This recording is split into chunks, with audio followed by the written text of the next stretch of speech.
dit ceci notamment: les tribunaux administratifs sont des tribunaux qui sont compétents en matière de contentieux administratif au sens même de la Constitution. Et puis alinéa 2, les tribunaux administratifs connaissent en premier ressort du contentieux des élections régionales et municipales et en dernier de l'ensemble du contentieux administratif concernant voilà, là c'est pas intéressant pour nous. Et puis, l'article 114, alinéa 1, est également important à souligner. Les décisions rendues en premier ressort dans les conditions prévues par les textes particuliers, elles sont celles rendues en premier ressort en matière électorale et en matière de référé sont susceptibles d'appel devant la chambre administrative dans les délais prévus par le texte fixant la procédure devant la chambre administrative de la Cour suprême. Alors, qu'est-ce qu'on apprend? On apprend que ce qu'ont décidé les 10 tribunaux administratifs tout récemment sur le contentieux préélectoral des municipales au Cameroun, donc c'est susceptible de recours ou d'appel auprès de cette même institution et même de pouvoir auprès de la chambre administrative de la Cour suprême. Ce qui veut dire en conséquence que l'UPC est fondé à faire un appel sur ce qui a été décidé par rapport à ces nombreuses listes qui, comme vous le savez, ont été toutes disqualifiées par le tribunal administratif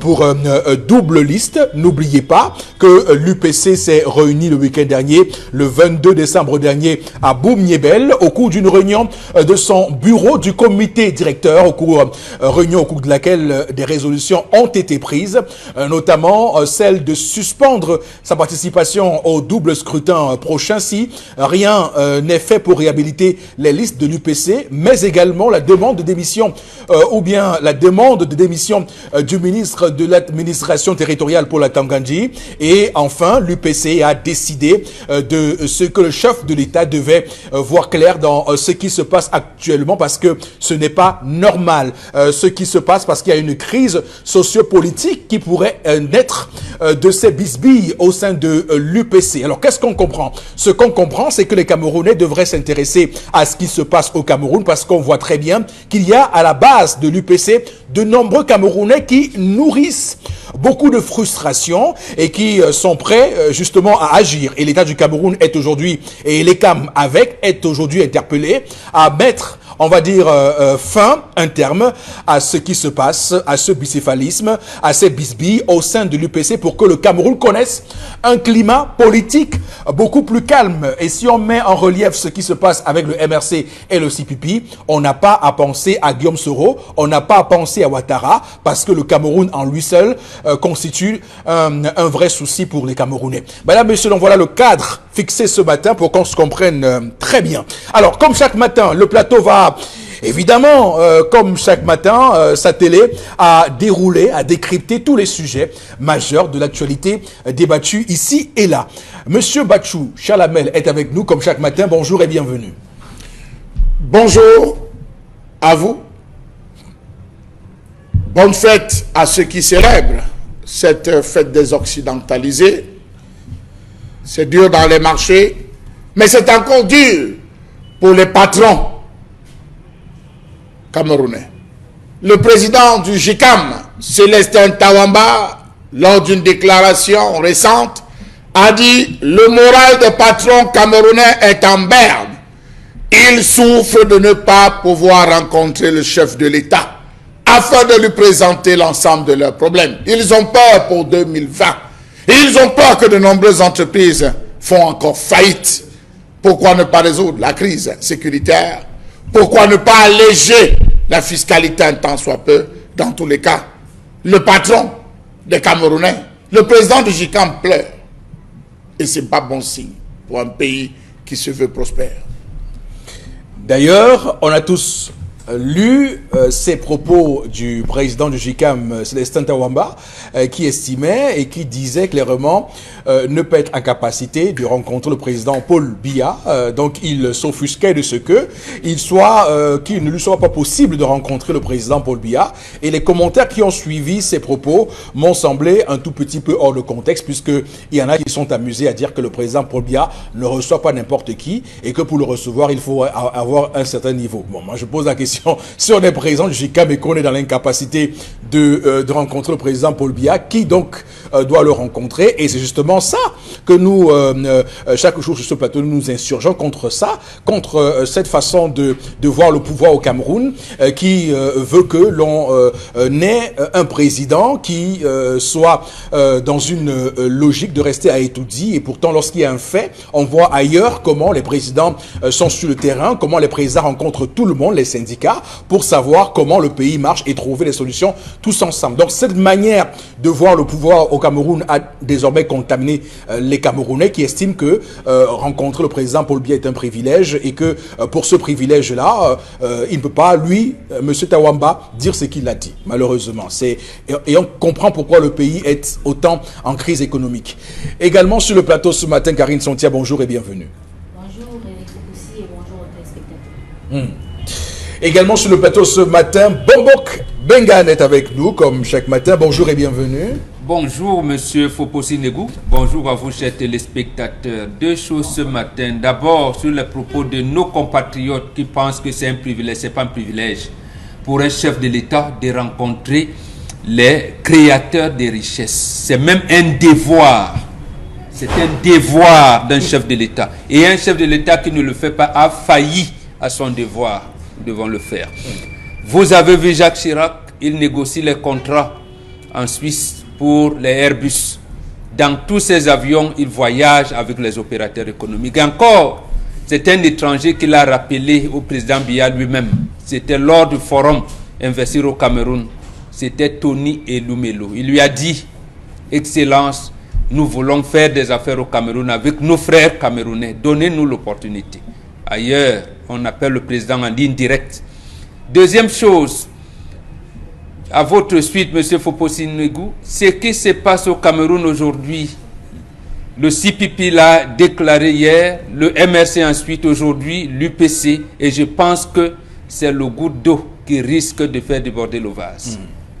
Encore qu'il y a un plan pour exterminer ce parti. Est-ce que les Camerounais vont donc saisir l'occasion pour faire une ligne de démarcation entre la renaissance du nationalisme qu'on a reconnu dans toute l'Afrique, dans le monde entier, et ceux qui sont pro-comptoir colonial? Voilà l'équation que nous avons à résoudre. L'équation est au-delà de Kawala, de Kamto, de Balegel ou de Bapor, c'est de trouver la ligne de démarcation entre ceux qui aiment leur pays et qui s'inscrivent dans la ligne de de Moumié et de tout ce monde-là qui veut la réunification du Cameroun, ou alors de ceux qui s'attachent aux injonctions ou alors aux instructions de Yves Le Drian encadrés par Macron. Encore que dans 2 jours, les accords de coopération avec la France seront arrivés à expiration. Voilà. Ça méritait cette précision, c'est clair. Donc, pour ceux qui nous distrait avec des affaires de la Côte d'Ivoire, pas que ce soit pas important, c'est important d'en parler, mais on doit prioriser. Et dans la vie, il faut avoir le sens des priorités. Les priorités ou la priorité au Cameroun, c'est qu'on retrouve un jeu politique qui soit transparent, qui soit équitable et juste pour tout le monde, et qu'on n'ait pas des juges administratifs ou des membres de l'ECAM qui viennent fausser le jeu tout en ne respectant pas la loi, tout en violant la loi. Le débat est posé aux Camerounais de savoir s'ils vont regarder Abidjan ou s'ils vont regarder Yaoundé. On va démarrer l'émission de ce matin, madame, monsieur, avec la première articulation. Il s'agit de l'histoire du jour. Avec vous, Dominique Audrey Oyengelek, bonjour et bienvenue. Bonjour Eric Fopoussi, bonjour à vous chers téléspectateurs. Moi, ce qui me dérange ce matin, c'est le milliard qu'on va utiliser pour boire à la présidence. J'oublie les chiffres que vous nous avez mentionnés hier. Mais ce que je sais, c'est que cet argent aurait pu permettre la dialyse, l'hémodialyse des malades qui ont grévé la dernière fois, ou bien reconstruire le sud-ouest, puisqu'on appelle les personnes les organismes internationaux à nous aider, mais on en a suffisamment pour claquer dans de la boisson. Alors, c'est vrai qu'actuellement, il y a un vrai souci sur l'authenticité de ce document. Est-ce un fake news ou est-ce authentique? Pour l'instant, les informations que nous avons nous disent que c'est un fake news, mais nous continuons à creuser parce que pour l'instant, on n'a pas encore les éléments probants qui nous permettent d'authentifier ce document. Un peu comme Tara, qui est d'abord la mascotte et après, ça ne l'est pas quand tout le monde crie au scandale. Tout à fait. On est habitué. Voilà. Donc ce matin, je vous raconte l'histoire de Claride et de Brandon qui se sont mariés en 2013 et aujourd'hui, ils ont 3 enfants. Sauf que l'année dernière, alors que son mari était en congé à la maison, il est en train de regarder le Zénith et à ce moment-là, il découvre un nouveau courant de pensée. Il découvre comment fonctionnent les Bantous au travers l'expression de Charles Amel Bachou et de Père Mbombok Mengan. Et depuis ce jour-là, tout a changé. Claride raconte que son mari est devenu un autre homme. Il a fait des recherches complémentaires à ce qu'on avait dit ce jour-là sur le plateau. Et il s'est transformé. Il a décidé de prendre sa place d'homme, entre guillemets. Les décisions qu'il prenait désormais pour la famille, il ne comptait plus tant que ça sur la vie de son épouse. Il prenait les décisions. Il acceptait de moins en moins les crises de colère, que sa femme hausse le ton. Il s'est avéré être quelquefois violent et il a décidé que sa femme arrêterait de travailler puisque à ce moment-là, elle avait un bébé en main et il a dit, puisque les choses ont changé à la maison, désormais, tu vas élever les enfants et lorsqu'ils seront suffisamment grands pour prendre un bain tout seul ou bien pour s'assumer, tu pourrais reprendre avec le travail. Claride dit qu'elle voulait retourner travailler parce qu'elle était comptable à cette époque-là et le salaire qu'elle ramenait permettait de soutenir la famille. Aujourd'hui, Claride dit qu'au mois de novembre, son mari rentre du travail et il lui dit « Il est temps que tu ailles chercher ta coépouse. Chez les Bantous, c'est comme ça que ça se passe. Tu vas, tu choisis ta coépouse et après, on va l'épouser. » Claride dit que si elle n'est pas morte ce jour-là, elle ne sait pas ce qui va la tuer. Comment donc faire pour retrouver son mari qui lui a donné jusqu'au mois de janvier pour ramener une autre femme à la maison? Comment récupérer son mari et comment se comporter face à cette situation? Comment le sauver, le délivrer? Oui, de quoi? Elle l'a enchaîné. Il est possédé. Il est possédé par qui et par quoi? Monsieur Mbachou? Alors, c'est intéressant parce que pas plus tard qu'hier, j'ai reçu un jeune Camerounais qui est un fidèle de ce programme, qui m'a transmis un message pour vous, Monsieur Mbachou. Il m'a demandé de vous demander comment on devient traditionnaliste. Il m'a dit, il m'a supplié, il m'a enjoint de vous demander, de vous poser la question. Donc, je lui ai promis cela. C'est pourquoi je vous fais le relais ce matin. Vous lui répondrez ici ou ailleurs, ça dépend de vous. Maintenant, revenons à l'histoire de ce matin pour clairement dire que on doit s'interroger sur la compréhension que nous pouvons avoir, nous, des sujets qui sont développés sur ce plateau. Il me semble qu'il y en a qui prennent peut-être leur fantasme traditionnaliste pour la tradition elle-même. Et ça, il faut peut-être qu'on fasse un travail de pédagogie pour ceux qui font le retour aux sources. Déjà, c'est important de faire un retour aux sources, mais ce retour aux sources doit être encadré pour ne pas aller dans tous les sens. Parce qu'il faut rappeler à ceux qui sont chrétiens et qui veulent revenir à l'essence africaine que cela se fait avec une formation, avec des règles et que ces règles doivent être suivies de façon méticuleuse. Sinon, on se retrouve dans un conflit et chaque fois, on pensera que ce qu'on fait, c'est du fait de la tradition. Donc, je commence par vous, Boro Bengal, sur l'histoire de ce matin. Cette femme se plaint de ce que l'un de vos ouailles, on va dire ça comme ça, et qui a tout appris de vous est aujourd'hui son cancer à la maison. Non, d'accord. Ce monsieur, non, c'est un faux bantou, un mauvais bantou. Et alors, il n'a pas bien assimilé. Il a peut-être compris des choses, mais il n'a pas assimilé. Première chose, les bantous ne sont pas systématiquement polygames. On peut être un bon bantou et avoir une seule femme. Il y a même eu des situations où votre femme n'accouche pas et c'est la famille qui vous donne des héritiers. C'est-à-dire quelqu'un dans la famille, il dit cet enfant ne va rien hériter de moi, mais voici ton papa, on lui donnait, c'est ça. Et cette femme qui n'a pas pu accoucher a plus d'homonymes que les autres femmes. Donc chaque femme lui donne le nom d'une de ses filles. De moins, chaque homme lui donne le nom d'une de ses filles. Donc il a le plus de mbombo que les autres. Donc voilà les orientations de Bantou. Mais pour le cas précis qui nous concerne, non, on n'envoie pas sa première épouse chercher systématiquement la deuxième. Qu'est-ce qui justifie l'arrivée de la deuxième épouse? Est-elle frivole? La première est-elle frivole? A-t-elle commencé à entrer dans la sorcellerie d'un certain nombre de choses? Est-elle infertile? Bon, elle n'accouche pas. Qu'est-ce qui le bloque? Et même si ces cas-là sont relevés, on en discute en famille. Parce que chez nous, il n'y a pas deux personnes qui ne s'entendent pas, il n'y a que deux personnes qui n'ont pas encore parlé. Surtout, la femme qui est épousée, c'est la femme de la famille. C'est la famille qui t'a épousé. Donc, la famille réexamine le comportement de leur femme. Donc, il n'est pas question de dire, ah, oui, moi, il faut qu'avant 2 ans, j'épouse. Non. Vous devez dire qu'est-ce qui n'a pas marché avec la première épouse. Voilà comment ça se passe. Et ça se discute. Si elle entre la part, vous rencontrez les charlatans, n'importe où, elle vous fait des choses, alors vous n'êtes pas invité. On réexamine le problème. Mais donc, vous êtes en train de déconstruire. Oui, cette idée, parce que les gens pensent que quand on a 3, 5 femmes, c'est ça la tradition. Non. Ça, c'est le côté pervers des gens. Il y a des gens pervers. Tout comme chez nous, dans la tradition, lorsqu'on dit on ne dévoile pas l'infidélité de sa femme, ça ne veut pas dire que les femmes doivent aller lever les gens partout. Non, c'est parce qu'on tient à la dignité de la femme et on demande à la femme de veiller pour sa dignité. Et maintenant, il peut arriver que quelqu'un commette une erreur.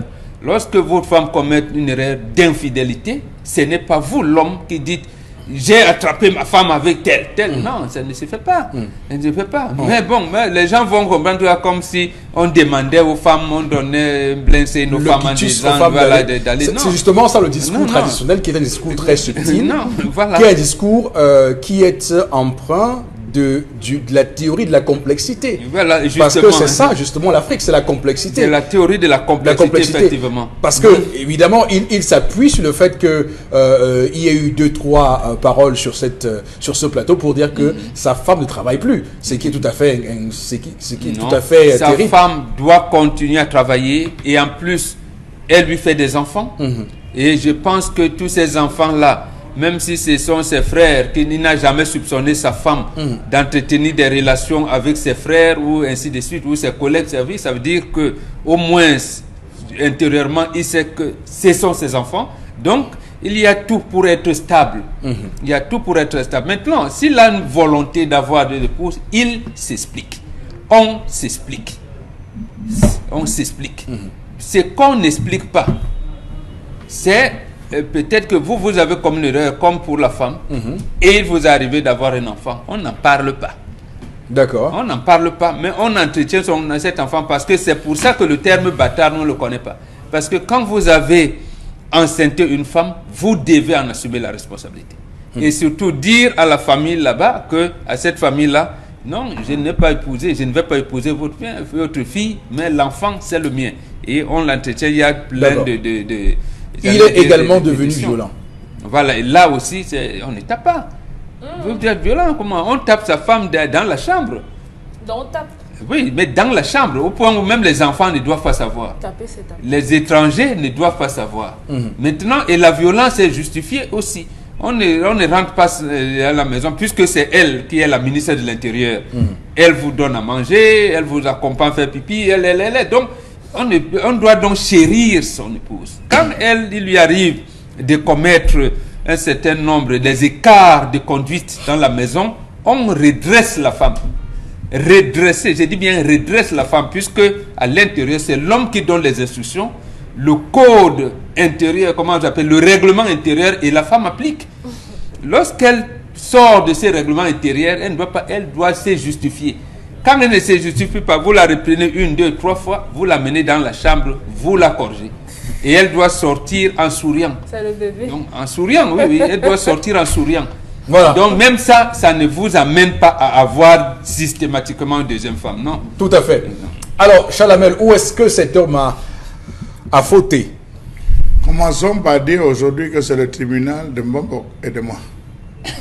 Commençons déjà par dire que nous sommes au tribunal. Je vois beaucoup de personnes dans les quartiers qui applaudissent, disant qu'enfin on va coincer les gars là. Mais c'est sans oublier. Oui, oui. Les gens sont en train de dire qu'on va. donc coincé, Chalamel? Monsieur Eric Fopoussi, ça me fait même rire. Cette femme est déconnectée de son mari. À 1000 points, monsieur Eric Fopoussi. Lorsque l'homme lève le pied pour dire j'avance, qui est censé se rassurer que le pied devra bien se poser? La femme. Lorsque l'homme décide de sortir, qui est censé se rassurer que le vent? Je vais vous dire, monsieur Eric Fopoussi, minuit. S'il est fatigué, vous attendrez 4 heures, 6 heures. Ce sont à ces moments qu'on cherche les plus beaux bébés du monde. C'est en ce moment que le bantou est relié à ses ancêtres. C'est en ce moment qu'on discute. Et c'est en ce moment que le sens de la nuit porte conseil s'installe, monsieur. Absolument, j'ai oublié. C'est en ce moment. La nuit porte conseil. Donc, cette femme est déconnectée de son mari, dans ce sens que dès que l'homme a changé, elle ne s'est pas arrimée rapidement au changement de son foyer. Monsieur Eric Fopoussi, la femme est le thermomètre du foyer. Lorsque vous arrivez, vous, monsieur Fopoussi, nerveux, la simple façon d'entrer votre femme dit: je dois éviter le gars ici ce soir. Je dois éviter le type-ci. Ces mots sont cadencés. Avant de lâcher un mot, elle réfléchit maintes fois. Vous avez oui, mais attendez. Danger aura dans ces circonstances. Il y a des positions que quand l'homme prend sur le canapé, oui, la femme passe comme un jésuite. Oui, jésuite, monsieur le voit, elle passe comme un jésuite. Elle dit: le type, si je ne le provoque pas. Elle passe, elle le laisse, il dort. C'est après. Donc, si une femme ne parvient pas à prendre le thermomètre de son foyer, c'est une occidentalisée. Elle a choisi fonctionner en contre-courant avec son mari. Donc, il est normal qu'elle se retrouve à ce niveau. Mais il faut possible. L'homme a fauté à quel niveau? Il est parti prendre, parce que compléter, il allait prendre, certainement, c'est un Camerounais, pour compléter, sur Internet n'est disponible que des réalités Bambara, Sénoufo, Dogon, Lebou, peut-être pas Dan, mais c'est beaucoup plus Afrique de l'Ouest, où c'est la première femme, dans l'Afrique de l'Ouest, c'est la première femme qui va chercher la deuxième femme. Et celle qui vient doit lui remettre un slip en forme triangulaire, un cache-sexe, ce sorte de cache-sexe en forme triangulaire, monsieur Eric Fopoussi, qu'elle offre à la première. Donc celle qui arrive offre cela à la première en lui disant: il ne faudrait pas que le mouche se pose sur ton sexe. Porte cela, je le dis trivialement pour qu'on comprenne, porte cela pour cacher, parce que désormais c'est moi qui va regarder. Et vous vous rendez compte que lorsqu'une femme entre, l'homme te laisse légèrement, il s'intéresse beaucoup plus à la nouvelle. Voilà pourquoi dans l'Afrique de l'Ouest, on offre, celle-là arrive. Or, chez nous, ici en Afrique centrale, monsieur, il faut possible. La femme qui veut entrer dans un foyer prépare sa route à travers les présents qu'elle envoie à sa coépouse. Elle va au marché, ta femme, chose qu'elle pointure. Ma coépouse, chose qu'elle pointure. 40, elle paye, elle y arrive à la maison, tu lui remets. L'homme arrive techniquement, stratégiquement, il cherche comment il va offrir, en disant que non, c'est une connaissance à moi, vraiment, elle est rentrée d'Europe avec ci ou avec ça, voilà ce qu'elle t'offre. Techniquement, monsieur, c'est tellement subtil que vous ne vous rendez pas compte. L'homme prépare, il est la transition entre celle qui va entrer et vous. Lorsqu'elle commence, un jour, c'est la femme qui dit: ouais, c'est quelle amie qui toutes les fois rentre, elle ne vient pas manger, je vais préparer pour qu'elle vienne manger. La femme prépare. Et vous testez ce jour le courant entre les deux. Donc, c'est le bantou, c'est préparé. Donc, il est parti copier ailleurs pour venir coller en nous disant: non, monsieur, il faut pousser. Ça ne passe pas. Donc, voilà pourquoi je dis la faute à ce niveau. Il fallait qu'il vienne vous voir, monsieur. Il fallait qu'il vienne vous voir. Voilà. Oui, absolument. D'accord. Karine. C'est bien hein, que quelqu'un soit subitement bantou. C'est important. Je l'encourage à Mais continuer. après, à un moment donné, il faut qu'il bantouise aussi sa femme parce qu'il est là dans son monde très seul. Il faut que sa femme il est très seul. Parce qu'il est le premier à entrer, il doit l'entraîner. Elle ne peut pas le suivre. Non, elle doit suivre. Elle ne peut pas le suivre parce qu'elle ne comprend pas où il est. On ne suit pas ce qu'on ne comprend pas. Tant qu'on ne vous dit pas ce dont il est question, vous ne pouvez pas suivre. Par rapport à l'histoire du jour, c'est quand même important. Quand on nous dit sur ce plateau que pour une fois, cet homme-là, il a eu tort. Sauf qu'il est en train d'entrer dans un fémino-liberticide. Parce qu'il est bantou, sa femme ne travaille plus. Parce qu'il est bantou, elle doit rester à la maison et regarder les enfants. Parce qu'il est bantou, il commence à frapper sur elle. Parce qu'il est devenu bantou. Il a vu ça quelque part dans toutes ces lectures-là, vraiment. Il est certain. À un moment donné, quand même, il faut qu'on dise les vérités aux gens. Il n'est même pas bantou, il n'a même pas encore commencé l'initiation. Qu'il arrête ça. Qu'il arrête ça. C'est maintenant qu'il s'est rendu compte qu'il avait la culotte. C'est maintenant qu'il se rend compte que c'est lui qui met le pantalon dans sa maison. Et il se dit que non, au final, c'est moi qui dois commander. Je lui laisse même d'abord trop de liberté. Il faut qu'elle comprenne que dans la maison, si c'est moi, quand je dis, personne ne dit. Mais là, je suis désolée pour lui. Il n'a rien compris. Et les raisons pour lesquelles je dis qu'il n'a rien compris, c'est qu'il est dans son fantasme hégémonique. Il pense que comme il est l'homme, il a le pouvoir partout. Et dans sa tête, sa femme est son sujet. Votre femme n'est pas votre sujet. Je ne sais même pas quel genre d'occidentalisé cette femme est pour accepter de ne pas travailler parce qu'elle est dans le mariage. Je ne sais même pas quel genre elle est. Je ne sais même pas quel genre de femme occidentalisée. Parce que si on nous dit qu'elle est occidentalisée, je ne sais pas quel genre elle est. Parce qu'une occidentalisée n'accepterait jamais de laisser son travail pour un homme. Elle dit jamais. Monsieur, donc maintenant, je reviens juste après. Je vais quand même dire à cet homme-là que il réussit lui-même à utiliser ses propres mains pour détruire son foyer. D'accord. C'est tout. Dominique Audrey. On assiste à du suivisme moutonnier par un homme qui manque de personnalité. Il ne suffit pas de s'asseoir chez vous. Vous regardez les gens, vous écoutez des gens dire des choses et vous prenez comme ça bêtement, vous allez appliquer. Qu'est-ce qui vous là, dit? Vous dites bêtement, là c'est nous là. Ah non! C'est nous sur le plateau. Quand vous dites les gens qui disent, quand vous dites non, mais monsieur, il faut pousser. Vous suivez les gens parler, vous appliquez bêtement. Non, mais c'est du français. C'est du français. Le malheur, c'est qu'on comprend français, monsieur, il faut pousser. Lui, ça veut dire que les gens qui parlent, le malheur, c'est pas moi que moi. Le malheur, bêtement. C'est une insulte, ça, monsieur, il faut. Non, pas une insulte. C'est une insulte. Ne prenez pas ça comme ça, Chalamel. Si ça avait été une insulte, c'est une insulte, monsieur, il faut. C'est lui qui applique sans réfléchir, monsieur Mbatsou. Il n'est pas question de vous, du moins, moi, je me rappelle pas vous avoir mentionné, hein. C'est lui qui applique sans réfléchir. C'est pour ça que je dis qu'il applique bêtement. C'est du suivisme moutonnier. Soyez un peu des hommes, soyez réfléchis. Et si vous décidez de vous lancer dans la logique des bantous, où la femme est un marchepied, là, le temps est bon.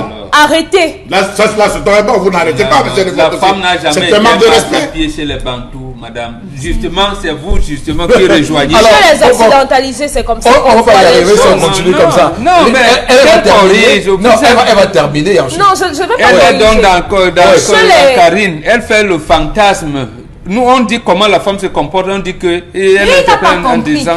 Mais dans sa réponse, elle nous répond. Non, ce n'est pas normal. C'est la réponse qu'elle répond, monsieur, il faut pousser là. D'accord. Vous allez répondre après. Dominique, on est terminé, je vous en prie. Je sais même pas, j'oublie parce que... Non, je ne retire rien du tout. D'accord. Je ne retire rien du tout parce que moi, je ne suis pas bantou. Tous les Camerounais ne sont pas bantous. Donc maintenant, je parle comme une occidentalisée, pure race, pure souche. Chez nous, les occidentalisés, on ne traite pas une femme comme ça. Chez les occidentalisés, on prend la vie de sa femme.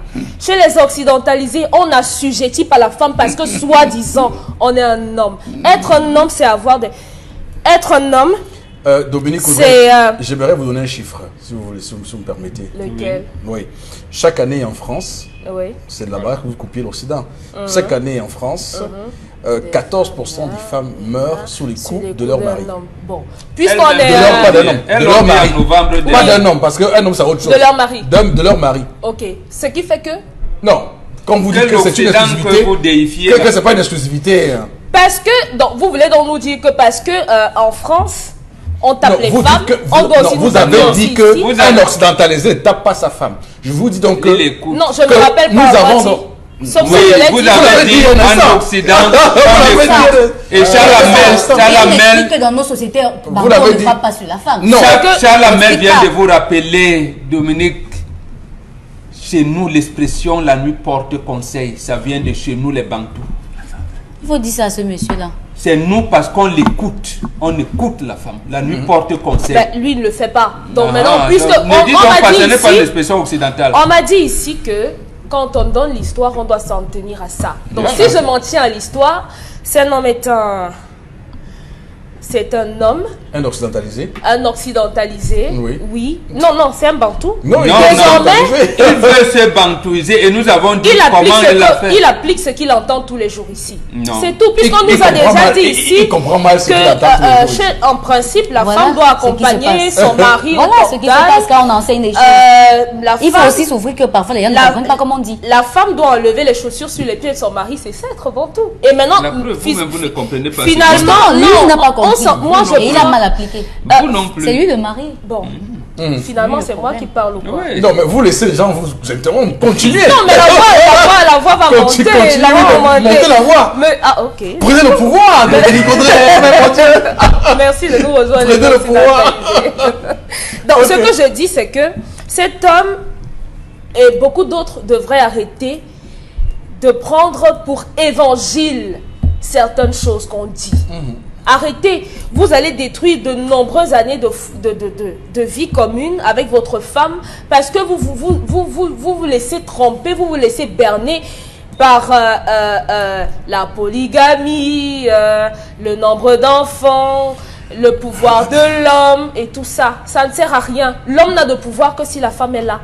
Et sachez que si vous... Moi, je dis toujours, hein, les hommes là, c'est le respect que les femmes vous donnent. Ce n'est pas parce qu'elles ont peur. Donc, avoir une femme qui vous écoute ou bien qui pas obéit, qui accepte de faire ce que vous lui demandez, Elle est ce n'est prudente, pas mon Dieu. le pouvoir. D'accord, merci. Elle est d'une prudence dans ses mots. Voilà, on va s'arrêter là, Charles Hamel. Franchement, 30 secondes. non, franchement, 30 on n'a plus le temps. On a complètement débordé le temps consacré à l'histoire du jour. On va s'arrêter là pour ce matin, mais je préfère... D'égorger des chèvres sans leur donner la possibilité de bêler. Non, je pense que ceux qui nous regardent sont assez intelligents pour comprendre que les positions ont été claires ce matin sur ce qu'on doit retenir de l'histoire de ce matin. Cet homme est tout sauf un bantou, j'ai commencé par là, et que lorsqu'on dit des Non, choses, quand il vous faut le avoir, découragez. il faut avoir la Vous le il faut, découragez. il faut toujours tenir compte. Ils viennent prendre les C'est enfants. un Non, chemin. il faut rester à distance pour C'est appliquer. un long chemin. Il doit s'y inscrire et nous sommes là pour l'accompagner. Voilà. Je salue tous ceux qui s'inscrivent dans la logique des Bantous. Oui. Vous êtes sur le droit chemin. finirez Ne seul, bougez c'est pas. tout. Vous avez une D'accord. femme qui vous parle en levant les doigts comme Karine là. Comme ça là. Ne la mettez pas dedans. Ils sont nombreux, hein. Ils sont très nombreux. D'accord, ils comprennent merci. Ça. Ils sont très nombreux, ils comprennent ça. Peut-être que l'histoire du jour, peut-être que les messages nous permettront de revenir là-dessus. On va, madame, monsieur, prendre tout de suite la colère de Charles Hamel.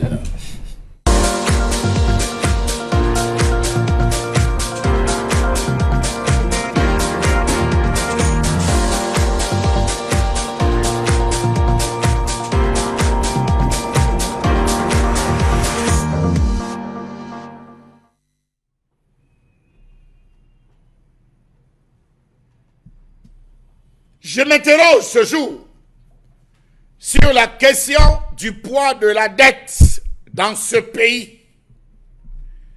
Ce n'est un secret pour personne, sauf pour ceux qui refusent de voir que la dette publique du Cameroun est énorme. Oui, les Camerounais connaissent l'emprunt. Ils connaissent emprunter de manière officielle. De manière officieuse, les Camerounais sont champions. Lorsqu'on sent qu'on va atteindre le seuil, on entre dans les marchés noirs, on entre dans les maquis pour emprunter. On adore l'argent. Les Camerounais aiment l'argent. Ce n'est un secret pour personne. La dette publique du Cameroun est passée de 3 726 milliards en 2014 à 7 131 milliards en 2018 et s'est établi dans l'ordre de 7 494 milliards, soit 35% du PIB au premier trimestre 2019. Ça, c'est ce qu'on sait. Le Cameroun est classé par les institutions de Bretton Woods parmi les pays à risque de surendettement élevé Ne le sommes-nous pas déjà? Point d'interrogation. Le risque de surendettement élevé se justifie par le dépassement depuis l'année 2018 des deux ratios de liquidité que sont le ratio service de la dette sur recettes d'exportation d'une part et le ratio service de la dette sur recettes publiques d'autre part. Ce qui indique qu'à partir de 2018 et jusqu'en 2026, le trésor public camerounais rencontrera d'énormes difficultés pour honorer ses engagements, notamment le règlement du service de la dette à bonne date. Comment comprendre que le Cameroun ne respecte pas le plan de décaissement des prêts contractés, mais non décaissés pour préserver la viabilité de la dette? Comment comprendre que l'État rembourse plus qu'il n'emprunte, c'est-à-dire qu'il dégage des excédents budgétaires? Comment un pays riche en ressources minières et pétrolières a-t-il pu accumuler une telle dette? Est-ce normal que le Cameroun demande le soutien de la Banque mondiale et de la Banque africaine de développement pour résoudre ces problèmes d'endettement? Rappelons-nous qu'il n'y a pas longtemps, le chef de l'État camerounais allait pratiquement faire l'avantrisme devant le président chinois pour l'annulation de la dette. Ah, bravo. La structure du portefeuille de la dette est quasiment identique depuis plusieurs années et dominée par la dette contractée auprès de la Chine, dont l'encours représente environ 30% de la dette extérieure. Comment en est-on arrivé là? Comment comprendre que la dette du Cameroun, depuis la toute première dette contractée par le Cameroun, remonte à 1964. À peine le Cameroun était indépendant qu'on a ouvert les cahiers de crédit, que la France d'outre-mer a ouvert le crédit. Le Cameroun a commencé à être endetté en 1964. Comment donc comprendre que la dette du Cameroun depuis cette date n'est confrontée depuis lors qu'à une augmentation exponentielle de sa dette publique? Comment comprendre que la dette publique du Cameroun, notamment la tranche extérieure, a sensiblement augmenté du fait des investissements publics financés en grande partie par des sources extérieures?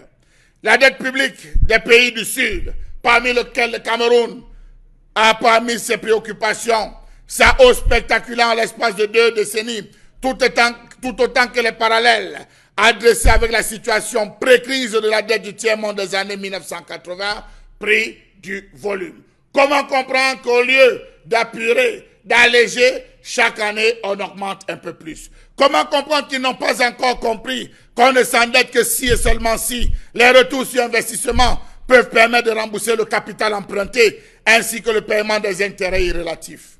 Comment comprendre qu'on soit passé d'un endettement vertueux à un endettement de pillage du fait que le gouvernement, dans ses multiples procédures d'endettement, n'a pas commencé par mettre indirectement fin à l'évasion fiscale, à la fuite des capitaux, au phénomène de rétrocommission, des surfacturations et surtout des détournements de fonds?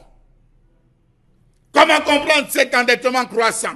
2708 milliards US dollars en 2012 pour un produit intérieur brut s'élevant à 25,3 milliards US dollars. Comment comprendre que le pays se réendette à un rythme effréné avec une croissance annuelle moyenne de la dette d'environ 5 points de PIB depuis 2010 et un volume du service de la dette équivalent à 1000% de la somme des dépenses sociales annuelles? Savez-vous que la dette extérieure du pays est possédée par 4 personnes?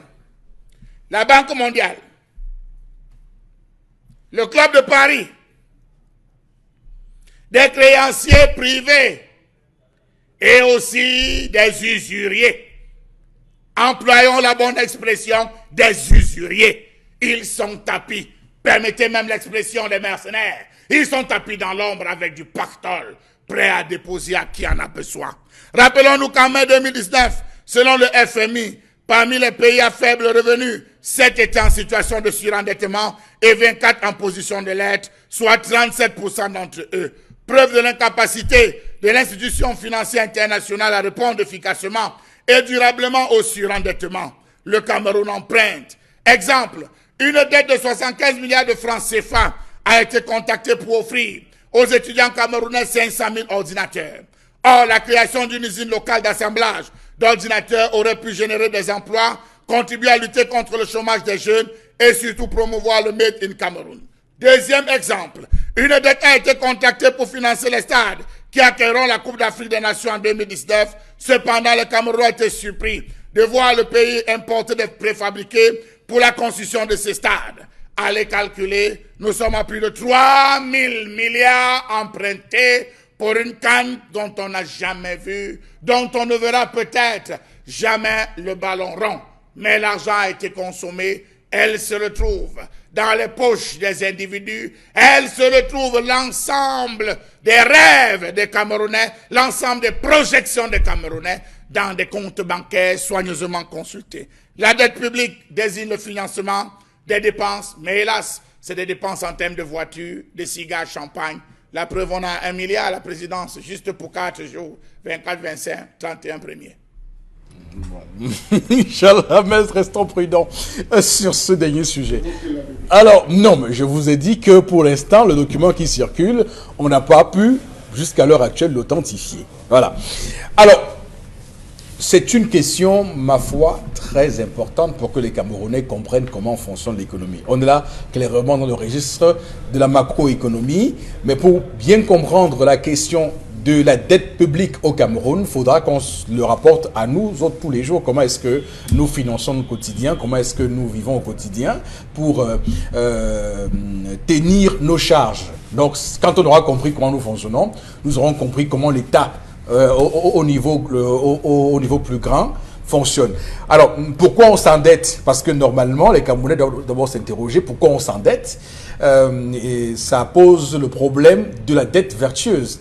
Dette importante, dette vertueuse parce qu'il faut s'endetter pour de bonnes choses, pas pour se faire plaisir. Donc il y a des choses sur lesquelles on s'endette et c'est important. Les grands pays comme les États-Unis sont des pays très endettés, mais sauf que leur dette leur sert à des choses. Au Cameroun, on se pose la question à quoi nous sert notre dette? Parce que normalement, un pays comme le Cameroun devrait avoir des recettes qui sont les impôts, la douane, les recettes pétrolières, non pétrolières, tout ce qui va avec, qui permettrait d'assurer nos charges de fonctionnement, donc payer les fonctionnaires, les salaires des fonctionnaires, assurer le fonctionnement de l'État, l'achat des fournitures, tout le reste, mais aussi financer des projets d'investissement, construire des routes, permettre aux Camerounais d'avoir 2 ou 3 choses dans le secteur. Donc, c'est important de le signaler. Le Cameroun a donc dû s'investir sur la dette pour, malheureusement, on le voit très bien, investir l'argent sur des projets qui ne rapportent pas.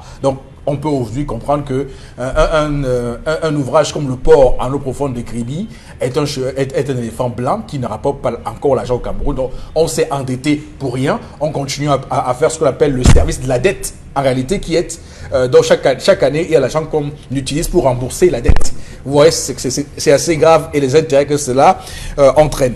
Quelques chiffres importants. Le Cameroun, il faut le rappeler, a un PIB de 19 000 milliards de francs CFA. Classement de 2020 sorti par la Banque mondiale qui va arriver là. Donc il faut qu'on le précise. Le Cameroun est le 99e pays au monde en termes de PIB. Le Cameroun actuellement est à 35% de dette de son PIB. Rappelons qu'en 2006, le Cameroun a bénéficié d'une réduction de la dette à travers l'initiative PPTE, pays pauvre, très endetté, qui nous a permis de remettre à bas. Mais sauf que depuis 2006, on a recommencé un rythme d'endettement qui n'est pas soutenu, de folie. Donc du coup, on s'est retrouvé à près de 7 557 000 milliards de francs CFA de dette publique. Aujourd'hui, c'est extrêmement grave. Beaucoup annoncent le chiffre de 14 000 milliards. Mais nous restons assez prudents avec ce chiffre de la Banque mondiale. Alors, Boro Bengan, qu'est-ce qu'on doit savoir sur la question de la dette publique au Cameroun? Ce qu'on doit savoir, la première chose, c'est que si ce taux arrive à 39%, ça veut dire que le Cameroun est un État en faillite.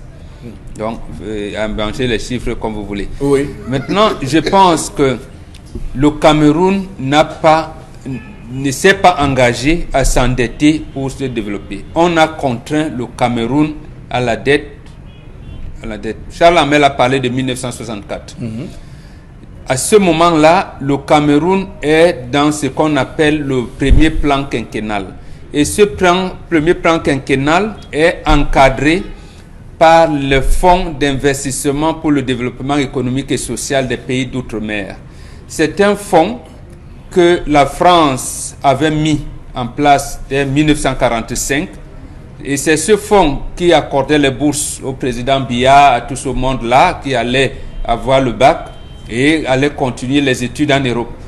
C'est ce fonds-là qui faisait que, ce n'est pas la culture bantou, madame, il faisait que deux élèves qui passent le bac, ils appelaient ça maths élémentaires ou sciences expérimentales. On contraignait la jeune fille à ne pas poursuivre les études de médecine ou de pharmacie, mais d'aller être sage-femme. Ce n'est pas la culture bantou, encore que les bantous l'avaient critiqué à l'époque. Et le garçon, lui, il allait faire ses études de médecine, de biochimie, tout ce qu'il voulait. Et on choisissait, c'est ce fonds d'investissement qui choisissait des Camerounais qui devaient entrer à Centrale de Paris, qui devaient entrer. Mais on les limitait dans des métiers techniques et scientifiques. On les orientait vers l'administration. Vous dites bien que, ah oui, Paul Biya, il est sorti de l'étude comment Sciences Po. Il est sorti, moi voilà. C'est ce fonds-là. Il était donc question de maintenir les cadres camerounais qui allaient prendre l'administration dans un chemin où ils ne maîtrisent pas, ils n'ont pas la capacité technique de commencer la transformation locale de leurs produits, que ce soit agricole, du sous-sol, alors n'en parlons pas, parce qu'on va aller les encadrer. Voilà ce qui nous amène, parce qu'à cette époque-là, l'OUA et l'UDEAC, l'Organisation de l'Unité africaine et l'organisation, comment vous appelez, l'Union douanière économique des États de l'Afrique centrale, naissent en 1963.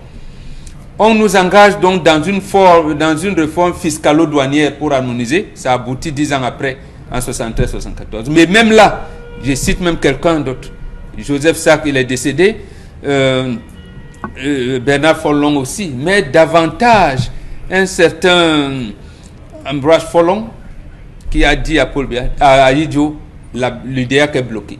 Donc il est question de contacter la dette. Lorsque le plan quinquennal finit en 65, il faut raccompagner l'État n'a plus moyen. Vous êtes donc obligé d'aller contacter les dettes pour commencer l'exploration du pétrole, la transformation des tirs, les SICAM, les sorties de Givien, même le nôtre, quand vous entendez parler de cacao barri, des usines pour transformer le cacao localement, on ne peut pas transformer le café.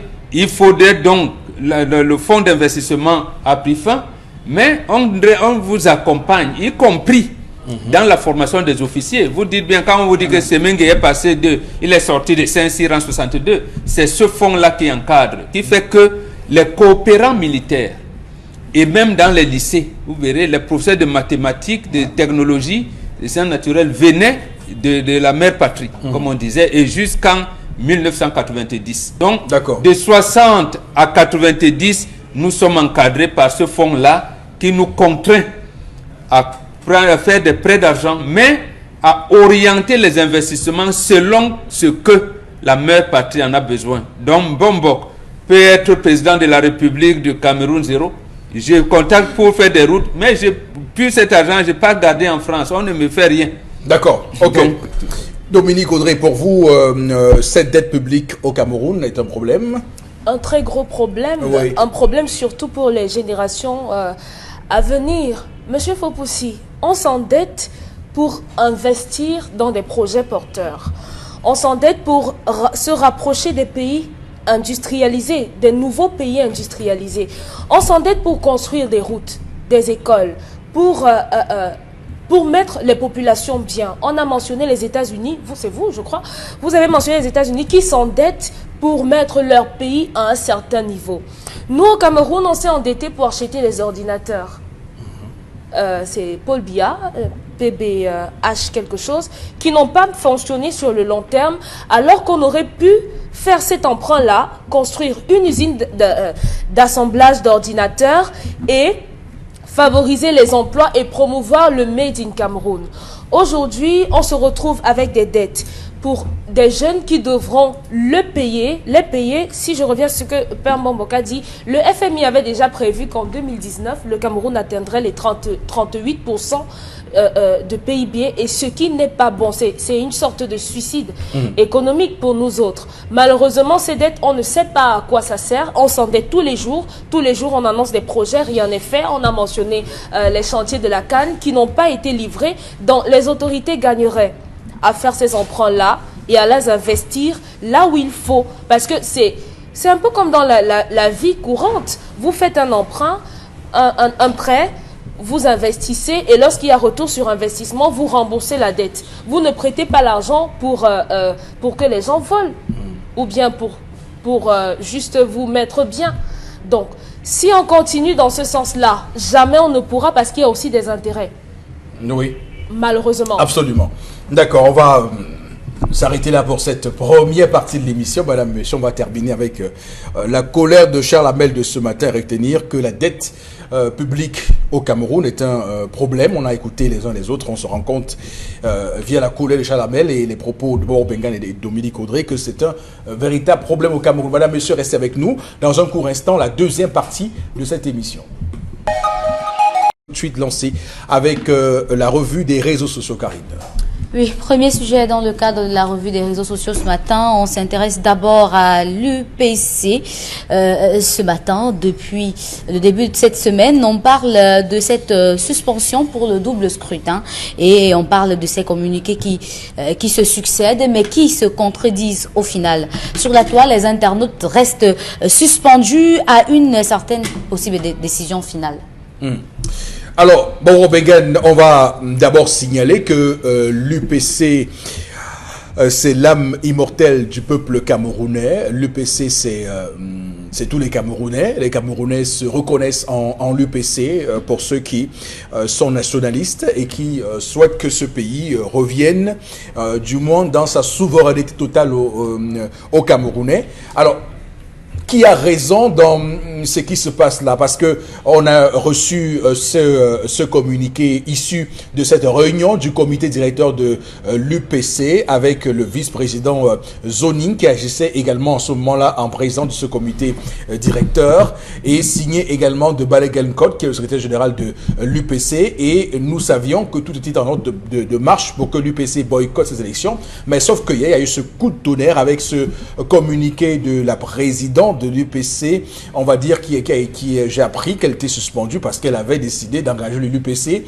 dans une alliance avec d'abord Akerebuna et ensuite le MRC, et que cela lui avait valu justement une suspension. C'est pourquoi le président Zoning était le président par intérim de l'UPC jusqu'ici. Donc elle a fait un communiqué hier, Madame Abiba Issa, pour clairement dire que ce qui s'est passé à Boumniebel est nul et de nul effet. Dans un contexte comme ça, qui a raison? C'est la question qu'on se pose ce matin. J'allais dire que c'est les UPCistes qui ont raison et le pouvoir a tort, parce que c'est le pouvoir qui a créé. Mais le dire, on va vous rétorquer que c'est une guerre interne. Ce n'est pas une guerre interne entre les UPC. Maintenant, pour aller dans les détails, puisque l'actualité nous le commande, c'est M. Baleguel et Zoning qui ont raison. Parce qu'à l'UPC, ce n'est pas des hommes, c'est des organes. C'est des organes. Quand on vous parle du secrétaire, les gens voient le secrétaire général, mais en réalité, on parle du secrétariat. Mais Bombok, on parle du bureau du comité directeur et on parle du comité directeur. Nous sommes d'accord. Oui. Nous sommes d'accord sur ce principe. Mais il y a une présidente qui a un premier vice-président, qui a un deuxième vice-président et qui a un troisième vice-président. Pourquoi c'est le deuxième vice-président qui a présidé le comité directeur de dimanche dernier? Parce que à la présidentielle de 2018, oui, l'organe qui oriente qui oriente l'activité du parti qui est le secrétariat a pris fait et cause pour le soutien à Paul Biya. La présidente, elle a agi individuellement et a porté son soutien à un autre candidat. Ils ont donc trouvé que la direction du parti ne pouvait pas parler ne peut pas avoir deux sons de cloche, peut-être par malice, peut-être par calcul politicien, mais elle a été suspendue. L'organe a été suspendu. Là, vous ne pouvez pas. Lorsque Mila Souté, à un moment donné, a été suspendu des activités du RDPC, on n'a pas parlé d'eux. Et avant lui, Jean-Jacques Ekindi, qui a fait le mouvement des progressistes à l'époque, lorsqu'il a été d'abord suspendu avant qu'il ne quitte, pourquoi ça ne fait pas de problème? Et c'est pour ça que je dis, l'administration veut faire croire que c'est un problème interne à l'UPC. Ce n'est pas un problème interne à l'UPC. Mais pour ce cas précis, c'est le bureau du comité directeur, donc le communiqué signé de Dr Baleguel et de Zoning qui fait foi. D'accord. Donc, si vous voulez, pour vous répondre, c'est eux qui ont raison. D'accord. Au moins, la réponse est arrivée. Bon. Alors, il y a donc ces résolutions de ce comité directeur, ces 3 points, l'UPC. D'abord, sur la question de renoncer ou suspendre sa participation au double scrutin du 9 février prochain. Qu'est-ce que ça peut faire? Je veux dire que l'UPC le fasse. Les Camerounais qui nous regardent peuvent le penser, et le penser de manière légitime, que ce boycott ne peut pas avoir un poids certain ou un effet certain. Les gens l'ont dit en 1956 avec la loi cadre qui allait, soi-disant, donner l'autonomie interne au peuple comme le Cameroun ou le Togo. Et l'UPC étant interdite, il fallait, on m'a demandé qu'on lui donne la possibilité de le faire. Mais il a prôné le boycott. On disait, c'est même un parti interdit. Mais ça aboutit à quoi? Ça a abouti à, j'allais dire, à l'engrenage que nous avons aujourd'hui. La France, soi-disant donnant l'autonomie interne plus large, a accouché ce décret 57, du 16 avril 57, qui crée l'État du Cameroun. Et on est embourbé jusqu'aujourd'hui. Parce que si les gens ne le savent pas, l'UPC n'était même pas dans la vie publique, puisqu'elle était interdite dès juillet 55. Mais pourquoi on allait donc chercher l'UPC pour qu'il contribue à l'activité politique où elle est interdite? Bon, aujourd'hui où elle a la légalité, ce sera encore plus poignant. Je vous dis que ce sera plus poignant. Mais sauf parce que tout le monde veut la voir. À l'époque, l'UPC est uni. L'UPC est un parti. Elle est interdite. Oui, mais au moins uni. L'UPC a au moins un chef. Voilà, mais sauf que là... L'UPC n'était pas dans la vie politique, mais pourquoi ça va compter? Ça va compter plus aujourd'hui, qu'il soit même un seul. Même si, j'allais dire, ils étaient même divisés en 8 factions. La voix de l'UPC compte. Donc, vous dites que... Et donc, ces gars, je ne suis pas dans leur stratégie. Vous savez, les stratégies, c'est des partis politiques. On n'est pas dedans. Donc, mais je suis convaincu que si l'UPC veut engager, j'allais dire, comme il disait en 56, boycott actif, ils vont le faire. Ils vont le faire. Donc, moi, je prends le communiqué de Baleguel et de Zoning au sérieux. Donc, vous dites que les Camerounais qui ont répondu un peu sèchement à cette décision de l'UPC de dire que, bon, l'UPC dit qu'il boycotte l'élection. Ceux qui ont répondu, et puis quoi? Vous dites que c'est une erreur. De dire que, et puis quoi? C'est pas une erreur, c'est une faute. Parce que ceux qui le disent ne connaissent pas l'histoire du Cameroun. Le Cameroun va mal parce qu'on veut exterminer l'UPC. Vous avez vu, lorsque le problème anglophone a commencé, même le président Biya, sans citer le nom, dit les pères fondateurs. Tout le monde veut se référer à Oum. Veut se référer même à Kodok, dont je ne partageais pas l'orientation politique. Mais tout le monde veut se référer à l'UPC. Mais précisément parce que sa voix compte. Et je pense qu'aujourd'hui, et c'est ça qui me plaît, dans cette sortie de Baleguel et de Zoning, de leur bureau, de leur communiqué signé par les deux, c'est que s'ils décident là, de ne pas aller aux élections, je ne suis pas sûr qu'ils vont rester calmes. Ils vont se dire, bon, comme les élections, on nous exclut, on ne part pas. Ils vont faire une action. C'est-à-dire que leurs militants vont les amener à faire une action. Même si les deux refusent de faire cette action, les militants vont faire des actions. C'est justement là que résident toutes les interrogations. Voilà. Quel est le poids politique aujourd'hui de l'UPC? Le poids politique de l'UPC ne se mesure pas à la représentation, à la représentativité au sein des organes dirigeants, au sein des institutions de la République. D'abord, on me dit c'est l'âme immortelle. Ça veut dire qu'aujourd'hui, les UPC qui sont à Woum, je ne sais pas moi, dans l'Ondian, en le Ndonga Mantum.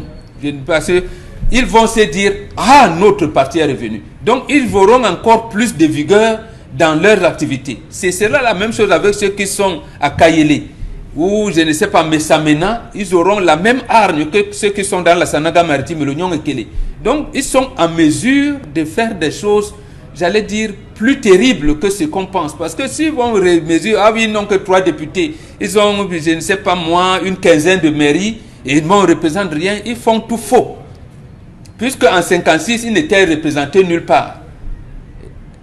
Ils n'étaient représentés nulle part. Donc, je vous dis, il faut prendre ça au sérieux. Parce qu'en fait, moi, ce que je comprends un peu auprès des militants de ce parti, c'est justement les dirigeants depuis Kodok. Et là, au moins lui et moi, on s'est accordé là-dessus.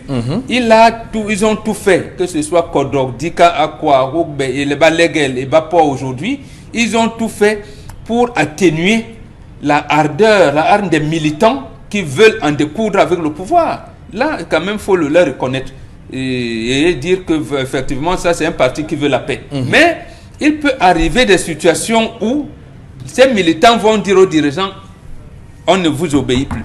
D'accord. On peut faire maintenant ce que nous voulons faire. Et c'est le troisième point. Et c'est le troisième point du communiqué de la réunion de Boum-Niebel qui dit et qui met en garde le gouvernement et le président de la République sur une crise sociopolitique qui pourrait advenir du fait de ce flou qui est entretenu justement au sein de l'UPC. Et je vous prends de moi, il y a une personne qui l'avait compris, Anzé Tchungi. Anzé Tchungi avait agi à un moment donné comme l'a fait à Tangandji. Et quand les UPCistes ont cité son nom, il s'est rebiffé. Il a tout fait pour que l'UPC organise un congrès unitaire en septembre 1996 à Yaoundé. Et Kodok est allé organiser un congrès à Makak. Quand ils arrivent, Anzé dit, moi je ne suis pas dedans, parce qu'il sait ce que représente l'UPC. Sauf que le président de la République lui dit, moi j'ai choisi Kodok. Il dit au président de la République que non, je ne peux pas dénier le congrès de Yaoundé de 1996, encore que j'ai pris acte de ce congrès. Donc, je vais envoyer les deux UPC au gouvernement. Parce que là aussi, ce n'était pas un congrès interne. C'est toujours l'administration. Il y a prise d'acte pour le congrès de Yaoundé de 1996. Et le chef de l'État impose le congrès de Kodok qui s'est tenu à Makak à la même période. Et Anzé a dit, je ne sais pas. Aujourd'hui, où les UPC ont ciblé à Tangandji, je vous dis, ils ont réclamé sa démission. Il faut prendre ça au sérieux. C'est-à-dire que même le ministre à Tangandji, parce que quand il pense, oui, il est bien le secrétaire permanent du Conseil national de sécurité, il est. Mais avec ce langage des UPC, bon, si Anzé Tchungi vivait encore, je lui aurais demandé de se référer à Anzé Tchungi. Donc, qui est rebiffé. Donc, et je pense que l'administration judiciaire et même l'ECAM peut les aider. D'accord. Peut aider à Tangandji pour repositionner les listes que l'UPC envoie. Parce que sinon, je vous dis, leurs militants là, même si Balegel peut s'allier avec Bapo Bali pour dire que bon, aujourd'hui nos divergences sont terminées et les militants peuvent dire, vous avez parlé votre part là-bas. Nous on veut régler avec ce pouvoir de Yaoundé, on en a marre. D'accord. Donc, oui, je les connais, ils peuvent le dire. D'accord. Et ils vont l'exécuter. Alors, la question qu'on pourrait se poser ce matin, c'est de savoir, il faut rappeler que les tribunaux administratifs ont rejeté, ont disqualifié toutes les listes UPC des municipales. Alors, ils vont faire appel, on nous a appris, ils comptent faire appel pour que cela soit revu à un autre niveau de juridiction. La question que je vais poser, c'est de savoir, comme l'appel est suspensif, comme ça suspend la décision du tribunal administratif, est-ce qu'on peut imaginer justement que la loi soit respectée et que le processus électoral en cours qui se poursuit soit également arrêté du fait d'un appel de l'UPC? Justement, voilà la situation qu'on parle de là laquelle nous nous trouvons, la situation de blocage. Oui. J'aime dire ça ici, que nous sommes dans une situation, j'allais dire, oui, de blocage politique, d'impasse politique. Voilà là où le pouvoir nous a amenés. Effectivement, il y aura donc l'embarras. Soit on tient les élections parce qu'on veut tenir le truc, et là, l'UPC va engager ses actions. Et ces gens savent ça, parce qu'ils sont depuis 51-52, où on a fait échouer Oumniobé face à l'abbé Mélonais, Ils savent comment fonctionne l'administration et surtout connaissent les techniques de la France avec le Drian qui est venu. Ils savent. Donc, le président aura donc le choix entre s'attaquer à l'UPC qui ne veut pas être exclu ou alors organiser les élections dans des conditions où on est obligé de modifier la loi fondamentale et pour repousser les élections. D'accord.